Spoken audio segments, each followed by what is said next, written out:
എല്ലാവർക്കും സലു സിമ്പിൾ റെസിപ്പീസിലേക്ക് സ്വാഗതം. ഇന്ന് നമുക്ക് ഒരു അടിപൊളി തക്കാളി രസം എങ്ങനെയാണ് തയ്യാറാക്കുന്നതെന്ന് നോക്കാം.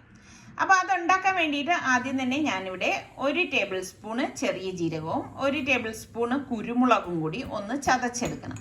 അപ്പോൾ ചതച്ചെടുക്കണം എന്ന് പറയുമ്പോൾ നമ്മൾ ഇതുപോലെ ഒന്ന് ഇടിയലിലിട്ടൊന്ന് ക്രഷ് ചെയ്തെടുത്താൽ മതി, മിക്സിയിലിട്ട് പൊടിച്ചെടുക്കണ്ട കേട്ടോ. അപ്പോൾ അത് മാറ്റി വെച്ച ശേഷം ഒരു 7-8 വെളുത്തുള്ളി അല്ലി, 2 പച്ചമുളക്, കുറച്ച് കറിവേപ്പില, ഒരു ചെറിയ പീസ് ഇഞ്ചി എടുക്കണം.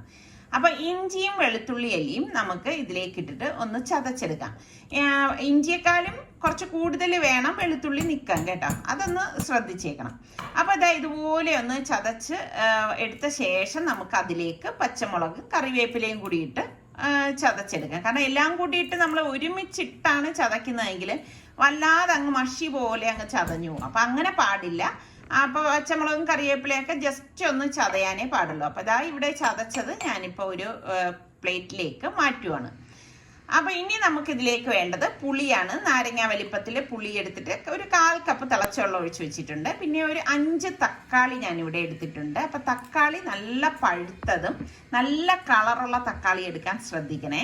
അപ്പം നമ്മൾ ഈ ദശക്കട്ടി ഒരുപാടുള്ള തക്കാളി എടുക്കാതിരിക്കുകയാണ് നല്ലത്. നല്ല സോഫ്റ്റ് ആയിട്ടുള്ള തക്കാളി കിട്ടുമല്ലോ, അതുണ്ടെങ്കിൽ അതാണ് നല്ലത്. അപ്പോൾ ഒരു ഫോർക്ക് കൊണ്ട് ഇതുപോലെ ഒന്ന് ഉടച്ചു കൊടുക്കുക. ഞാൻ പറഞ്ഞ പോലെ മിക്സിയിലിട്ട് അരച്ചെടുക്കേണ്ട, അത് വല്ലാതെ അങ്ങ് മഷിയായി പോകും. അപ്പം നമുക്ക് ആ ഒരു ടേസ്റ്റ് വ്യത്യാസം വരും. അപ്പോൾ ഇതുപോലെ ഒന്ന് ഉടച്ചെടുത്താൽ മതി. ഇപ്പോൾ ഒരു പാനിലേക്ക് 2 ടേബിൾ സ്പൂൺ എണ്ണ ഒഴിച്ച് 1 ടീസ്പൂൺ കായപ്പൊടി ഇട്ട് 1 ടീസ്പൂണ് കടുക്, 1/4 ടീസ്പൂണ് ഉലുവ, ഒരു 4 വറ്റൽമുളകും ഇട്ട് ഒന്ന് മൂപ്പിച്ചു കൊടുക്കാം. എന്നിട്ട് നമ്മൾ ഈ ചതച്ച് വെച്ചിരിക്കുന്ന ഈ ഇഞ്ചി വെളുത്തുള്ളി പച്ചമുളകൊക്കെ ഉണ്ടല്ലോ, അതും കൂടി ഇതിലേക്ക് ഇട്ടിട്ട് ഇതുപോലെ ഒന്ന് മൂപ്പിച്ചു കൊടുക്കണം.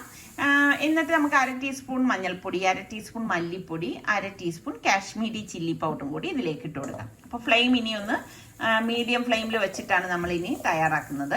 അപ്പോൾ ഇതുപോലെ ഒന്ന് ഇളക്കി കൊടുത്ത ശേഷം നമ്മൾ ഈ ക്രഷ് ചെയ്ത് വെച്ചിരിക്കുന്ന തക്കാളി ഉണ്ടല്ലോ, ആ തക്കാളി ഇതിലേക്ക് ഇട്ടിട്ട് നല്ലതുപോലെ ഒന്ന് ഇളക്കി കൊടുക്കാം. അപ്പോൾ തക്കാളി നമ്മളിതിൽ തക്കാളി രസമല്ലേ ചേർക്കുന്നത് കൊണ്ട് തന്നെ പുളി ഒരുപാട് എടുക്കേണ്ട ആവശ്യമില്ല കേട്ടോ. പുളിവെള്ളം കൂടി ഒഴിച്ചിട്ട് അതുപോലെ ഒന്ന് ഇളക്കി മിക്സ് ചെയ്ത് കൊടുക്കണം.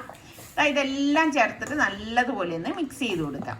അപ്പോൾ ഇനി നമുക്കിതിലേക്ക് ക്രഷ് ചെയ്ത് വെച്ചിരിക്കുന്ന ചെറിയ ജീരകവും കുരുമുളകും ഉണ്ടല്ലോ, അതും കൂടി ചേർത്തിട്ട് നല്ലോണം ഇളക്കി പാകത്തിനുള്ള ചൂടുവെള്ളമാണ് ഞാനിവിടെ ഒഴിച്ചു കൊടുക്കുന്നത്. ഇനി ഇത് ലോ ഫ്ലെയിമിൽ ഇട്ടിട്ടാണ് നമ്മൾ റെഡിയാക്കി എടുക്കുന്നത്. അത് പ്രത്യേകം ശ്രദ്ധിച്ചേക്കണം, എങ്കിലേ ആ ഒരു സത്തൊക്കെ എല്ലായിടത്തും വരത്തുള്ളൂ. അപ്പം നമുക്ക് പാകത്തിനുള്ള ചൂടുവെള്ളം ഇതിലേക്ക് ഒഴിച്ചു കൊടുക്കാം. ഇനി നമുക്ക് പാകത്തിനുള്ള ഉപ്പ് ഇതിലേക്ക് ചേർത്ത് കൊടുക്കണം. ചേർത്ത് കൊടുത്ത് ഇതുപോലെ ഒന്ന് ഇളക്കിയെടുക്കണം. അപ്പോൾ നമുക്ക് ചോറിന് ശരിക്കും പറഞ്ഞാൽ ഈ ഒരു കറി മാത്രം മതി കേട്ടോ. ഇനി നമ്മളിതാ ഇതുപോലെ ഇളക്കിയെടുത്ത ശേഷം കുറച്ച് മല്ലിയില ഞാനിവിടെ ചെറുതായിട്ട് അരിഞ്ഞെടുത്ത് വെച്ചിട്ടുണ്ട്, മല്ലിയിലയും കൂടി ഇട്ട് കൊടുക്കാം. എന്നിട്ട് നമ്മൾ ഇനി ഇതിലേക്ക് 1 ടേബിൾ സ്പൂണ് ശർക്കരപ്പാനിയൂടെ ഒഴിച്ചു കൊടുക്കും. എങ്കിൽ മാത്രമേ ആ ഒരു രസം നല്ല ഒരു പെർഫെക്റ്റ് ആയിട്ട് കിട്ടത്തുള്ളൂ കേട്ടോ. അപ്പോൾ ട്രൈ ചെയ്യാത്തവർ ട്രൈ ചെയ്ത് നോക്കണം. പിന്നെ നമ്മളുടെ ചാനൽ കണ്ടുകൊണ്ടിരിക്കുന്നവരിൽ സബ്സ്ക്രൈബ് ചെയ്യാതെ കാണുന്ന ആരെങ്കിലും ഒക്കെ ഉണ്ടെങ്കിൽ നമ്മളുടെ ചാനൽ നിങ്ങൾക്ക് ഇഷ്ടപ്പെടാണെങ്കിൽ സബ്സ്ക്രൈബ് ചെയ്യാനും ബെല്ലൈക്കൺ പ്രസ് ചെയ്യാനും ഒന്നും മറന്നു പോകരുതേ. ബെല്ലൈക്കൺ പ്രസ് ചെയ്താൽ മാത്രമേ ഞങ്ങൾ റെസിപ്പീസൊക്കെ പോസ്റ്റ് ചെയ്യുന്ന സമയത്ത് നിങ്ങൾക്ക് നോട്ടിഫിക്കേഷൻ കിട്ടുകയുള്ളൂ. അപ്പോൾ അടിപൊളി തക്കാളി രസം ഇവിടെ റെഡി ആയിട്ടുണ്ട്. ചൂടോടുകൂടി കഴിക്കാൻ അടിപൊളി ടേസ്റ്റാണ്.